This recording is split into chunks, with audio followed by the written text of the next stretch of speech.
Good morning, everybody, and welcome back to the Schwab YouTube coaching channel. It's the Wednesday edition of Trader Talk in today's market. I am your host, Kevin Horner, joining you from our Denver studios today on a Wednesday, joined by my friend and fellow Schwab coach, Brent Morris. Good morning, Brent. Happy Wednesday to you. How are things? Things are great, Kevin. I'm glad to be with you and glad to look at the markets again and got some interesting stuff today. We got Fed stuff, we got oil, hmm semis, the usual stuff, but it's a good way, I think, to start off the day. I agree. Obviously, we hope that you all get as much from the kickoff on a 4-day-a-week basis on Trader Talk that we do. It's a great way to set the table for the day, and we have plenty to cover, obviously, with, as Brent called out, FOMC Day and the oil move once again kind of popping and putting a little pressure on things. So we'll cover as much as we can for you today, everybody. Now, today in the chat, we are joined by Brett Crowther, so say hey to Brett. He'll get to comments and questions we're unable to. Brent and I will, of course, monitor things, though, because your content there, questions and comments can carry some weight for us and help us drive the conversation a little bit. So please feel free posting in there for the duration of our show. And remember, you can follow the three of us on X, Kevin Horner, CS, Brent Moores, CS, and Brett Crowder, CS. A great place to find us when we're not here on the channel with all of you. And so next, let's get to disclosures so we can move to the chart. So please remember that everything we discuss today should be considered informational and educational only. We're not making any recommendations here, but as we review the markets with you all, what we do offer up are viewpoints, concepts, strategies traders who employ technical analysis might choose to utilize on their own process. But it's important to remember that technical analysis is just one of your decision-making puzzle pieces, not the entirety of them. So don't make decisions exclusively off what you see in the way of technical analysis, but absolutely you can consider incorporating it in your decision-making process. Now, in today's class, of course, we'll monitor the markets with our traditional top-down approach. That means simply we'll start with our broadest of indices, work our way through industry groups and sectors of note, and into as well some stocks in the news where we can. And so, with that, we will kick us off, as we always do, with a look at the SPX. And Brent, the thing that I believe many trend traders, at least, those of us who maybe monitor the market consistently looking for what is the current trending area of the market. Are we getting any trending? We're not really trending per No. se at the moment. And the thing that a lot of people are calling out, I'm afraid, is this action of the last 5 sessions, Brent. We've been below the 50-day moving average now, 4 or 5 straight sessions, and this is getting a little bit uncomfortable for the trend trader. Would you agree? Yeah, I mean, I think I don't think there is a trend at this point here, Kevin. I mean, Okay. to say that it's getting uncomfortable, yeah, I would think it would be uncomfortable for a trend trader here. So, like, if we're looking at this and we say we had a high back here, we're going like a trend, a uptrend, an upward trend is higher highs, a series of higher highs and higher lows. Well, Mm-hmm. sometimes you get a little bump in the road here. Well, that's a bump in the road. Well, we have another one, same deal here. Now, admittedly, the lows we've done okay here, but in terms of a series of higher highs and higher lows, we don't have a higher highs and higher lows. And if we're below that moving average, and we've stayed below that moving average, that's a problem in that highlighted area that you just highlighted there. As long as we're in there, I mean, it could be worse, I guess, we could be in a definitive downtrend. Um, and we're not. I mean, Yeah. if we were to look at and say, if we start breaking lows, that's a problem there, Yeah. I guess, on that point. But right now, yeah, trend, I'm not seeing much in the way of a trend right now. And you can see that probably in the RSI at the bottom of the page too. Um, it's we've just seen this steady weakening from what, May, I guess. Yeah, you're right. I mean, really, well, yeah, since we were in that overbought condition in the RSI basically into Yes. the early June, and then it's been a little bit weak, so to speak. But there's a couple of key details there. One, that RSI, while weak, hasn't gotten really low, meaning we've gotten into that 45, 55 range that we might expect in the midst of a pause in the broader rally. The good news is we haven't really seen that get down into that 30 range, which would more or less tell us that maybe we are looking at a deeper pullback than what we've got. And as Paul is reminding us here in the chat, hey, sideways is also a trend. And he's not wrong, because if we simply took that view that we're just moving and meandering sideways as we consolidate and validate the recent rally, well, then we could still say that we're waiting for a break out of that triangle there, Brent. And I don't think there's anything wrong with that approach. If a trader believes that that is the prevailing scenario, then it can be as simple as putting pressure on the markets to act in our favor, moving higher. And if you want to be a believer in bullishness, you may do so on a break of that downtrend line to the upside. And if you want to be defensive, you might be selling positions, reducing size, building cash, etc., on a break of the uptrend line that I've drawn in here, Brent. It can be that simple for some. It can. And, we're looking at the overall index right now, Mhm. and we'll look at different components of this as we go forward in today's session. But it's not this homogeneous thing, the S&P 500. Well There's said. things that are doing really well and things that are doing very poorly. And in fact, someone in the chat, Frank, said, "Hey, look at things like healthcare. Yeah. Look at some other things here. Energy, has done relatively well, and financials have done well. So, in fact, yesterday the market was struggling for a while, at least at the opening of the day yesterday. And I look up and something like 350, 380 stocks in the S&P 500 were up, even though the S&P 500 was down. Yep. And so, yeah, this is the overall market that we're looking at. And you can see today, this is today's heat map. A lot of green there. Another not so stellar day on a lot of chip stocks, though. It's true. This is a great reminder. And in fact, not just chip, but actually look at the deep red in memory, specifically, Yeah, Brent. yeah. MU, AMD, LRCX.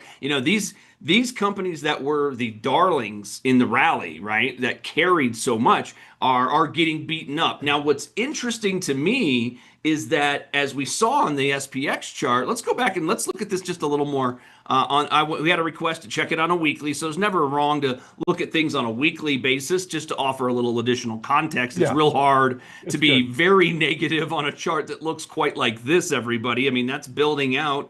But those are the same lines I drew in, Brent, on the daily. So it looks like a long-term bull flag up here. And again, if it plays that way, then the bullish traders expect the break of that small downtrend line for continuation of the trend. Any pullback from here, given the slingshot move we made off of the lows back here when we came close to the 20-week moving average, Brent, you know what? That would not be out of character for a pullback to the moving average, would Yeah, it? just to clarify, Kevin, that is a monthly chart you have there, I Oh, believe, thank right? you. I Um, appreciate you. Hang on, let's back that off then. I apologize. Thank you very much. Let's make that. Let's see. I got a 3-year weekly. there we All go. right. Similar So look though, right? yeah, well, the principle you said is correct. When we pull out, perspective is a good thing, and when we're doom and gloom that the market's not doing well, we go pull out. And more often than not, when we look long term at the market goes up in general over the long term. And that's no Sure. guarantee of the future, but historically, that's kind of been the longer term of a time span that you're looking at, the more likely it is to have gone up. And that's what we've seen. That's one reason why when I say when we were looking at the shorter term chart that, well, we're not really uptrending.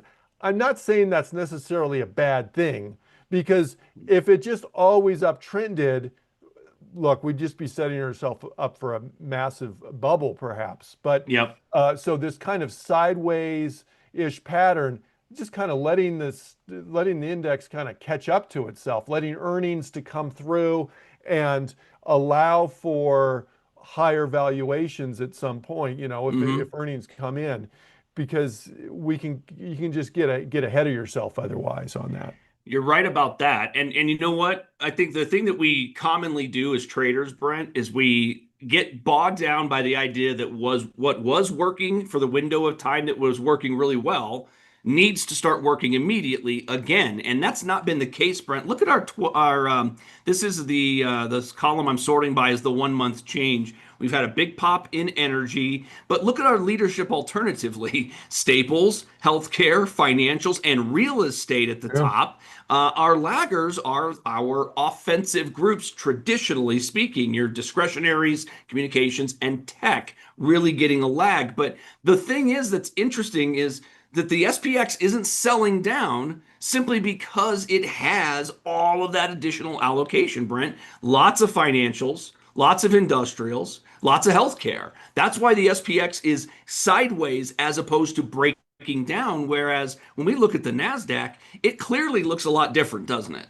Yeah, the Nasdaq's in a downtrend right now, and it's been getting hit much harder, as you mentioned, because of the tech allocation, and it's more, you know, it's there's things that drive it, Hmm. and when we look at it and we think, what was like some of the news? Well, the Kospi got sold off in a big way yesterday. South Korea. Okay. Hmm. Well, the South Korean market is something in terms of market cap, roughly 50% from two stocks, SK Right. Hynix and Samsung. Well, they're both kind of, this tech stock type thing, kind of a contagion. One, we live in one world, and what happens in South Korea can affect the U.S. markets as well. Well, that's what we've seen, and so it kind of spreads across tech. We've seen the sell-off in tech. We're below our 20-day. We're below our 50-day. We had run up so much. We still have a ways to go before the 200-day. But right now we've had, as we're looking at it, we had high, lower highs all Yeah. along the way, almost accelerating here. And, our lows held up for a little while, but then we lower low. And so that's a pretty significant thing here, pretty Hmm. significant sell-off. We've seen that. And it's just, what is the index made of? Is it made of those more defensive type sectors, or more of the cyclical, or what you mentioned, offensive type sectors? Um, and NDX is typically more of an offensive type sector. By the way, I don't want to go off on too big of a tangent here, but that's why we talk about things like beta. Beta is a measure of how much a stock or index can move in relationship in general to the S&P 500. Well, those that tend to move more volatile than the S&P 500 would be considered high beta stocks. Okay, Hmm. well, what stocks are traditionally more high beta? Well, things like tech stocks tend to be high beta. And when the market's going up, when things are going up, those high beta stocks go up pretty quick. But when things Hmm. turn south, they tend to go down fairly quick. That's one of the defining things that is the difference between a defensive stock and more of a cyclical or offensive type stock. There is the beta there Yep. on that. So Great. anyway, that's That's the it. No, NASDAQ. it's a perfectly appropriate point, Brent, because it reminds us of why we're seeing what we are typically with the Nasdaq and with technology in general. By the way, I hope you all noticed this ability that we're playing with today, having Brent draw on my charts as we work through things, so we get the opportunity to highlight levels without him saying, "Hey, Kev, can you put a line in over here? No, no, not that one. Let's try this one. No, no, no, no, no. The candle just to the left of that." So we're playing with a little bit of this tech with you all, and I think it's a little bit helpful, to be honest. So Brent, at this point, Nasdaq under pressure.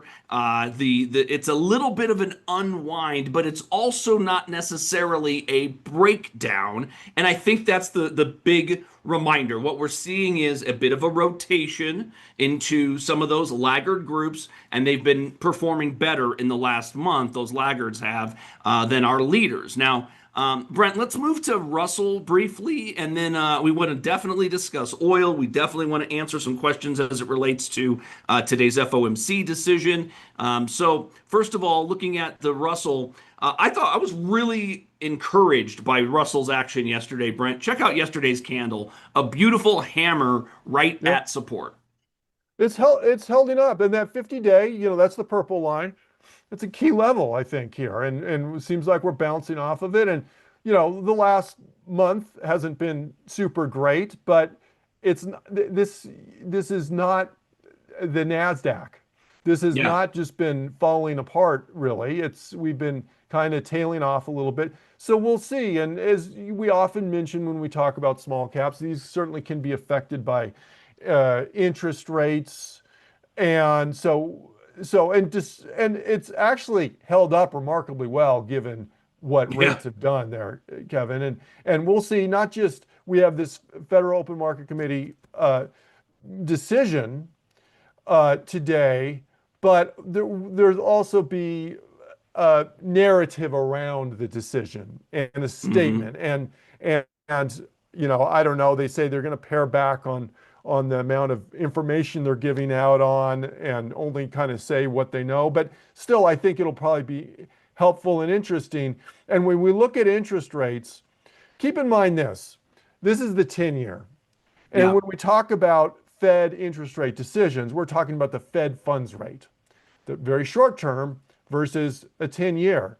They're not necessarily correlated because sometimes we've seen it, Kevin. You and Yeah. I have watched it together as the Fed cuts or raises, and we expect one thing, but the 10-year does something totally different. Well, one reason is the 10-year rate, a lot of it depends on is, I guess, anticipatory in a sense, in that, well, if we kind of figure the Fed's going to be doing something, this is going to react ahead of time. So Hmm. even if the Fed were to say raise rates today, that doesn't necessarily mean that you're going to see the 10-year sky rocket up or anything like that. So let's just get that clear here on that.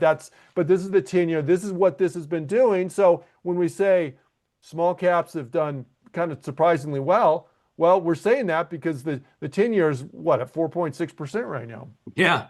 And it's risen. I mean, we got up to Yep. 4.7 last week, Yeah. and the Russell held trend. And we may have expected the Russell to break trend, and it just hasn't done so. So we're relatively encouraged by the 50-day moving average. And if nothing else, Brent, I think traders in small caps could use this potentially as risk management, meaning simply if we get under the 50-day on a closing basis, it could be reason to lighten up Russell positioning a little bit because it would be a significant shift, Brent. We've been above the 50 since April 8.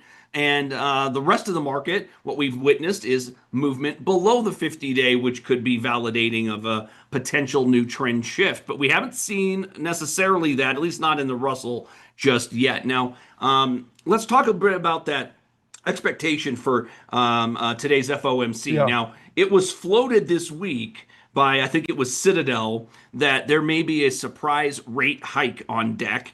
I wanted to bring in, I have the page here from the CME Fed tool, I believe, so let me find that real briefly. But as we talk this through, Brent, the expectation for this meeting, and by the way, we're using the CME website for this. This is a third party page. This is not Schwab. And so we can't verify validate the detail. But what we can do is use this as an expectation, perhaps, of how traders are positioned. Again, this is frequently incorrect, Brent. Traders aren't great at expecting FOMC decisioning, believe it or not. So the expectation right now for today is a hold steady at about 2/3, 64%, and a potential 35% for a hike. But that could obviously today, the decision today will impact what we see in terms of how traders are looking at things by the end of the year.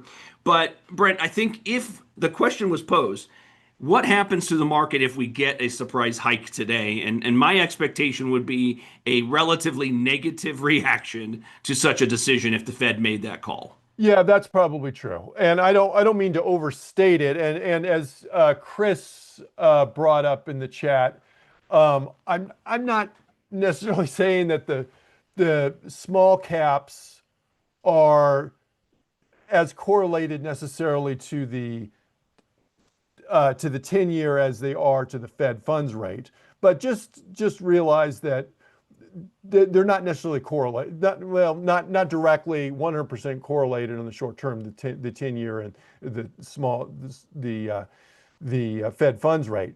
Having said that, yeah, I mean, I would guess maybe a negative reaction here, and it's not a lot of these times we're going into the meeting, and most of the meetings we've seen over the past year or so, it's been like, 95%, 98% of one decision or the other going in. This one's not, I guess, not a coin flip according to the market, but there's certainly a fair amount of uncertainty going in. Yeah. So a little more excitement today here, Kevin, I guess, on that, a little more interest in it, because normally it's a little bit ho-hum. It's almost a given what they're going to do, it seems like, and it's just the narrative. Here, we actually have a rate decision and the narrative. That's true. Good point. All right. Now, Brent, let's talk about that move in oil, which is kind of pressuring us a little bit today. We're going to use the future symbol here /CL, but we're not advocating for futures trading. Remember, it does carry a different level of risk, certainly not appropriate for all traders. And one thing, if you're interested in futures, we not only offer futures trading classes, but you are eligible and available to trade futures. Just make sure you go through the requisite steps to be approved to do so. Brent, we're getting a pop today. We're up 7% nearly following some changes last night. So there was we had reports that the Islamic Revolutionary Guard Corps forces launched multiple ballistic missile attacks in an attempted surprise on U.S. forces that are based in the Middle East, and that comes after we had huge moves to in a pullback, some conversation around, we're going to, Iran and the U.S. are getting together and meeting and what have you, and yet I saw a report after the president commenting that was happening, that Iran said, we haven't even spoken in 3 weeks. I don't know what he's saying. So there's, needless to say, headlines and rhetoric are having a lot of impact here, but it seems that actual actions impacting today's move with oil. Brent, what's interesting to me is that even though this is so headline driven, there are still pretty clear technical breakdown detail that you can work with here, isn't there? Yeah, I mean, that's the longer term trend kind of there. And so that's a potential level. I mean, I'm hoping we don't see it go above the 90-ish level there. Yeah. Kevin, that's not good for anybody, I guess, except energy stocks perhaps. But that it would be a key level to look at. The low yesterday, hopefully we can break below that. We have and then down, it may be, boy, just in hindsight, looking at the last month, we were down below 70. That seems hard to believe right now, given that we still had I guess we had a truce, so to speak. I don't know what you even describe it as at that point, Kevin. But so yeah, there's key levels, but we bounced right off that 20-day moving average there, and that's so we can still use technical analysis at the same time acknowledge that it's news driven as well, so that when a big news thing comes out, it's probably more likely that you could see a break of a resistance or a support level or a trend or those kind of things occur. Yeah, I think that's a fair assessment.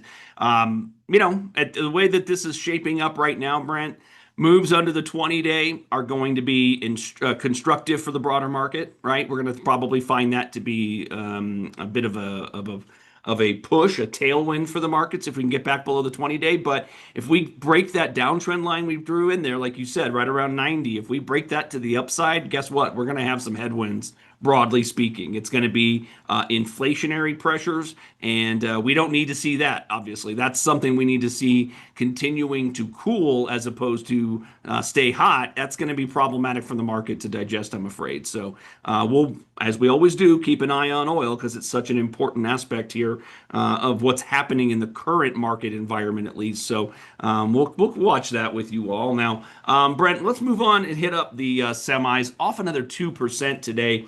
Boy, it feels like we're grasping at straws here, doesn't it, to suggest that we're at an area of support. It is really hard to define this as supportive, even though we've, this candle today, we're making our lowest low that we've seen since April in the semis. And again, yeah, it's not a great pullback. We don't like pullbacks when we're running and strong and everything, but in the grand scheme of things, I think we're sitting on a 50% retracement of our broad move here. So go back to the end of March when the conflict was at its height, and now we're falling through that 50%, Brent. So maybe I don't want to say targeting the 200-day way down there, but it certainly has to be considered a possibility. That is certainly a possibility. And, we'll see what happens on that. But at the rate things are this is dropping quickly. And we'll see, if we break through, and I'm not sure today is a definitive, we'll see how the day finishes out here on the stocks, right. I guess. So the 50 we'll say still possibly could hold. But if we break below that, well, we got the 61.8%. Well, that's where we had a bounce back there on that there. Yep. And so that would be another level of support. But, hey, I don't put too much weight onto any support level right now because we had a support level here and there and there, yeah. and so on down the list, and they keep breaking. It doesn't. No, they're not all created equal, and the 100-day moving average is pretty coincident with the 50% retracement. Again, we'll wait to the end of the day and see how that looks. But right now, it's looking like they're breaking. I don't know. At some point, I'd expect things to turn around, but right now, I just don't see much. Look at the RSI; it's just getting lower and lower and lower. Technically, we're not in oversold territory yet, but for what it's worth. Yeah, but at this point, the question is, should we expect to get to oversold conditions, right? I mean, you're at 34 on the RSI. We could easily be at the 30 into oversold before we see any kind of a bounce here. I guess I think maybe the reminder is, Brent, that when you're looking at these moves, there are instances along the way where traders could have positioned themselves to be a little more defensive. We ran the 20-day with this for a long period, and then we got below it back here in July. And if you just used that as your reasoning for becoming a little more defensive, you've had confirmation for the entire month of July that that's been resistant, and any bounces have been opportunities to lighten up as opposed to add exposure, right? So if you are looking at this and saying, I need to learn something from what's occurred in the semis here, hopefully this is that potential takeaway. When we run against the 20-day, it isn't common to do so for 6, maybe 8 weeks, Brent, but once it gets to that length of time, it commonly starts to show a tired nature, and we need pullbacks.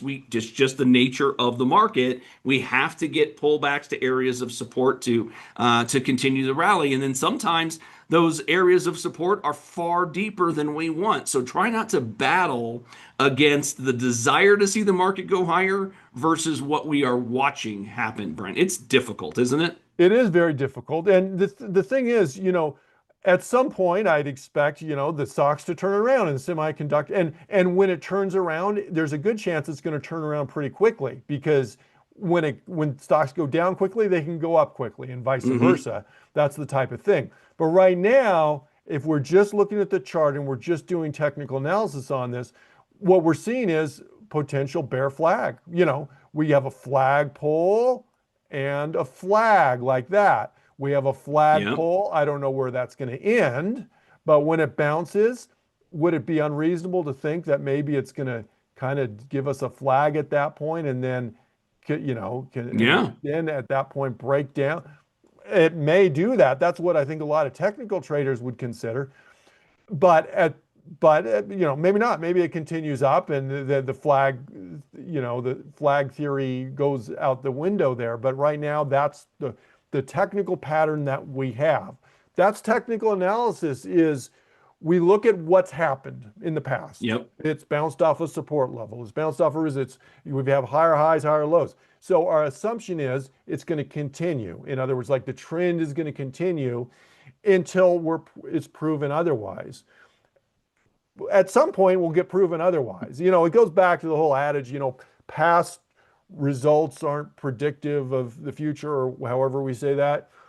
Well, that's true, but it's still something we don't know for sure what it's going to do, but it's kind of the best we can do in terms of technical analysis is if we've bounced off a certain area in past time, or the trend's been going somewhere, we're going to kind of assume it's going to continue to do what it's done in the past until Hmm. we're proven otherwise. And right now we're trending down until proven otherwise.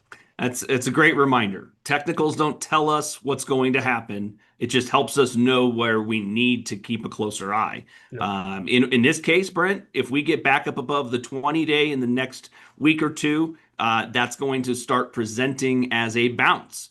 In the meantime, if our bounces into the 20-day are met with resistance, well, then that's going to look more like a continuation of said short-term downtrend. And the hardest thing, if you're like me, traders, you're probably balancing this.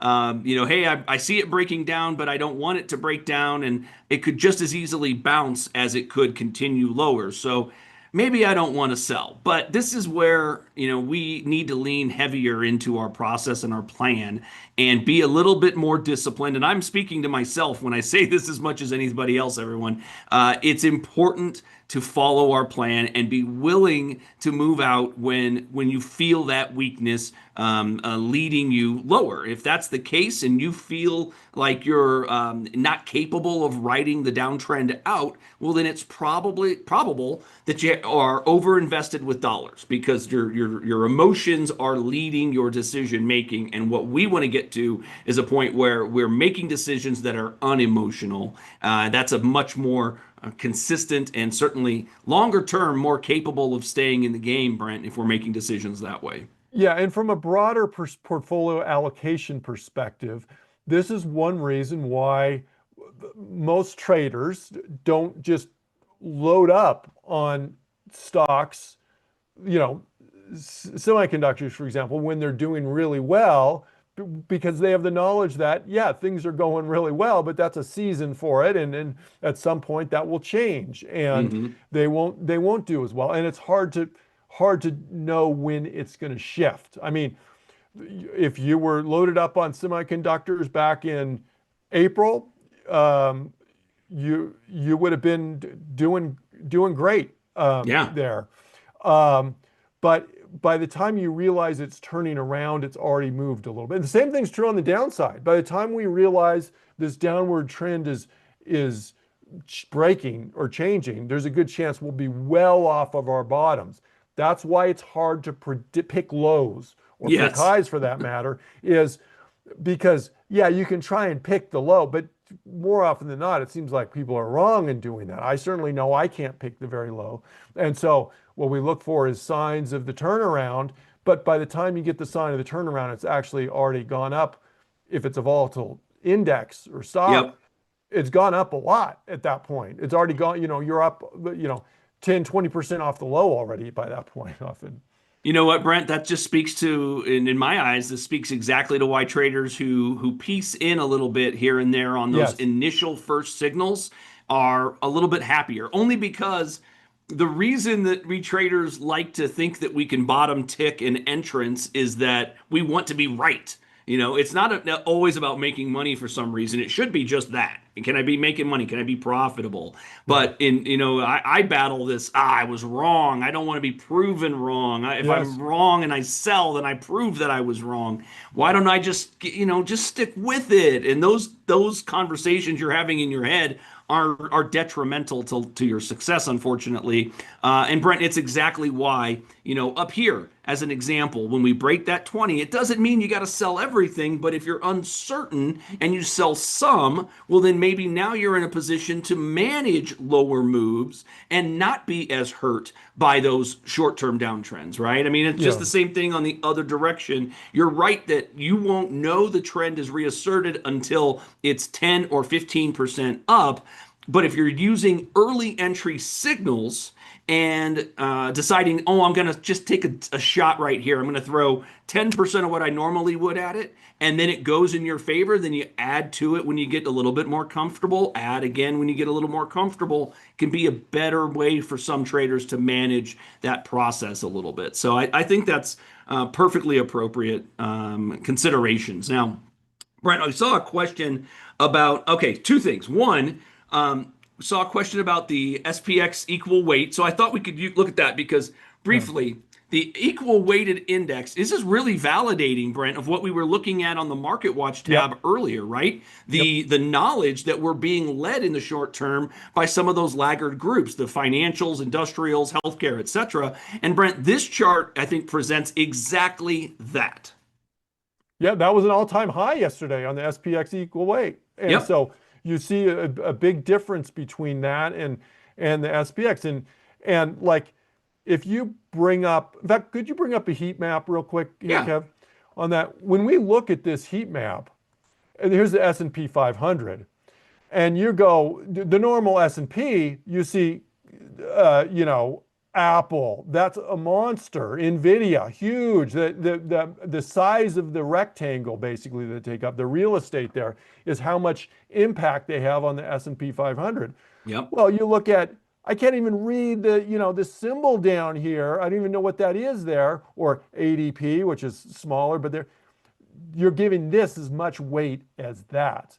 And yeah, the market's shifted a little bit from when we looked at it earlier. I think we have a little bit more mixed than what we saw. But in terms of the allocation on this equal weight, we're saying, hey, even real estate, these real estate stocks or these material stocks, they're going to count as much as some of these huge mega cap stocks there. Exactly. And that's so you get a different view, and it's not, it's just a more, so you kind of need to look at both to get a complete view of the market. Yes, we use the SPX or the S&P 500 because that's the kind of the industry standard, so to speak, in terms of indexes, in terms of broad market indexes.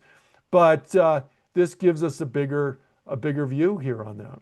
That's exactly why, Brent, because the understanding of the components and the makeup of the S&P helps us know why the SPX is holding up as well as it is. And granted, we know it's in consolidation, but it's holding up well because of these other areas. Brent, we also had a question in the chat about looking at software. Is software potentially an area that could get some legs? We'll look at a chart here momentarily, but I wanted to remind ourselves that we can click on our individual sectors and see the industry groups within it that are potentially leading it. Right now, we know that tech is down heavily due to NVIDIA's move, Broadcom's move, Lam Research and KLAC, etc. But look at software. Software is in the green a little bit. So we're going to look at a chart here on software quickly. And I also wanted to comment because first of all, I love our chat. I think you guys do a fantastic job of working together, answering each other's questions,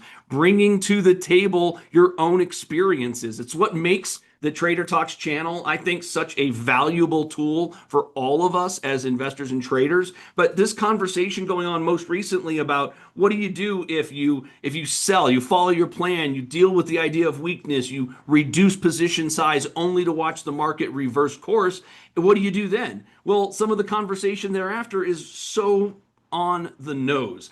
We can't look back in time. We can't allow a bad decision, whether it's a truly bad decision or one that was following a plan to weigh on us. We have to be disciplined in our approach. I know that's hard, but the best process often, Brent, has us simply ignoring the emotional tie to things and just taking disciplined steps that are based on a logical, laid out, game planned approach most commonly. At least I think that's where traders kind of get the most confidence from their actions. And a lot of you have said exactly that, including Brett here in the chat. So I just wanted to mention it because I thought that was such a fantastic little exchange here between all of you. And I appreciate what you all do for each other when you're joining these classes. Now, Brent, I threw up the software. Now, this is the total stock market software, so this is not SPX specific, but this is a group that's been under a lot of pressure. Yes, it's up a little bit today collectively, but we're still trying to get a bottoming pattern figured out here, and it doesn't look like software has found it. It's a mixed bag right now on this, and which is a lot better than it was because, you know, the early part of the year, it looked like, I guess, semiconductors do now. It was just kind of going down, down. Well, it's some point things get cheap enough that people go, well, you know, hey, maybe that's reasonable, you know, a reasonable buy.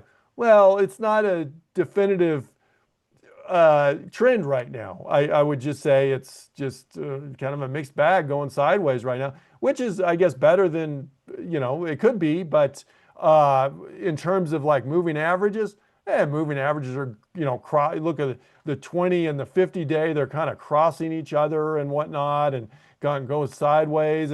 It's not really giving you much there in terms to go off of. We're not really using, well, maybe, you know, recently the 50 day has a little bit of resistance there. Maybe that'd be kind of a level that we'd look at here.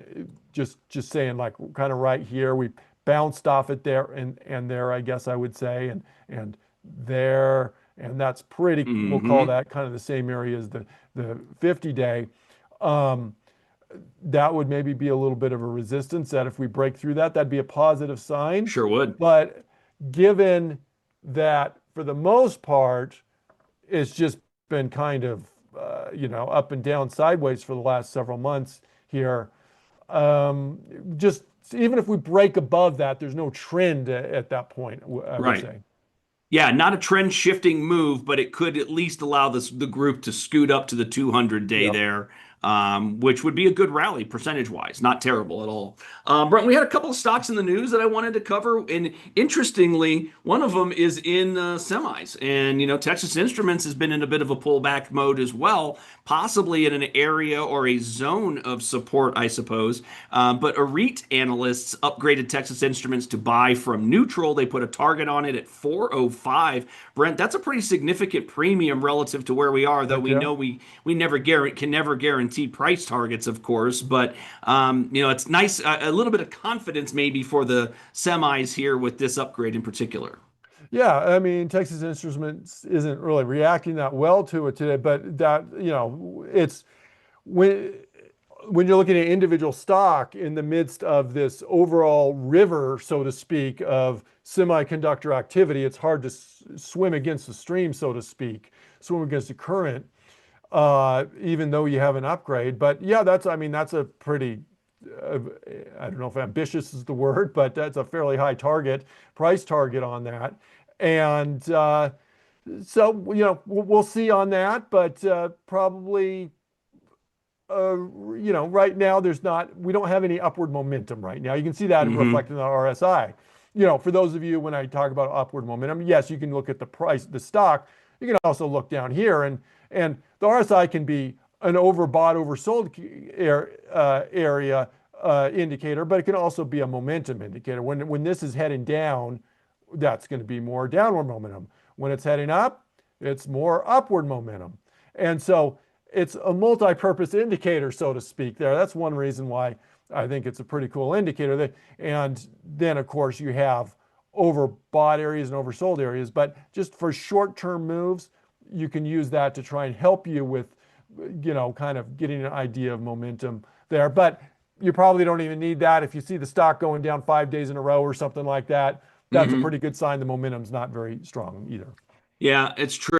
unfortunately. But I always appreciate analyst upgrades in the midst of pullbacks. That's at least gives you a little bit more belief, maybe, that the analyst is watching what's going on. I prefer that to the stock trading at all-time highs and getting an upgrade.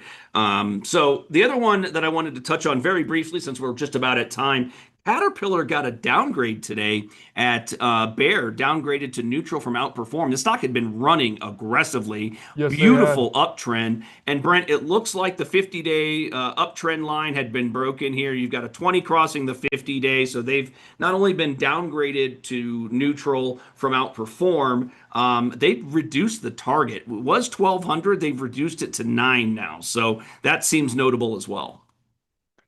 It is, and that's a. I mean, Caterpillar. I've been following that for a long time, Kev. It's Caterpillar had a nice run, but that run appears to be over.